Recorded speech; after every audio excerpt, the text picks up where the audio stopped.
हम एक tuition teacher, हम कोचिंग पढ़ाते हैं बच्चों को, मतलब फर्स्ट टू 8 बच्चों को।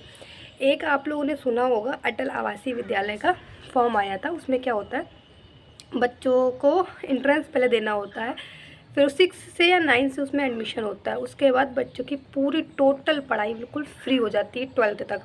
ना उसमें आपको एक भी रुपए पे करने हैं, वहीं बच्चों को रहना खाना एवरीथिंग बिल्कुल फ्री।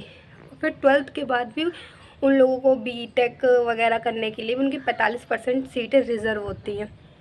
तो उसी में से मैं कोचिंग पढ़ाते थे। एक बच्ची है, वो फर्स्ट क्लास में है, इस थी जब हमने स्टार्ट किया था। अब वो 6 में उसका एडमिशन हुआ, तो उसका वही एंट्रेंस उसका दिलाया गया था। उसको हमने कोचिंग पढ़ाया। फिर जो उसका जब फॉर्म भरा तो सिलेबस आया था, तो आंटी ने मेरे से बोला कि तुम अगर पढ़ा दो तुम ही पढ़ा दो, बाकी कोई टीचर हो तो कोई तुम ही बता देना। हमने पहले बोल तो बहुत कॉन्फिडेंस से दिया था कि नहीं हम ही पढ़ा देंगे, बट थोड़ा सा एक हो जाता है ना मन में, अगर इन केस ना पढ़ा पाए, क्योंकि सिलेबस थोड़ा डिफरेंट था, लेकिन और हमने पढ़ा भी इतना वो नहीं था। फिर उसने एंट्रेंस अपना एग्ज़ाम दिया, उसका एंट्रेंस आज उसका रिज़ल्ट आया, उसका लिस्ट पे नाम आया है, उसका सिलेक्शन हो गया। सीरियसली हमने रात में उसको 12:30 बजे उसका रिज़ल्ट देखा था। आंटी सो रही थी, हम ही ने देख के उनको भेजा।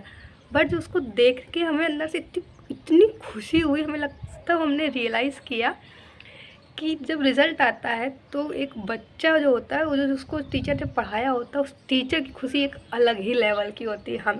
हमने तो कोई एग्ज़ाम वगैरह कभी दिया नहीं, तो हमें नहीं लगता कि उतनी खुशी तब भी होती होगी जब जो उतनी हुई है, मतलब बता नहीं सकते, कांट एक्सप्रेस।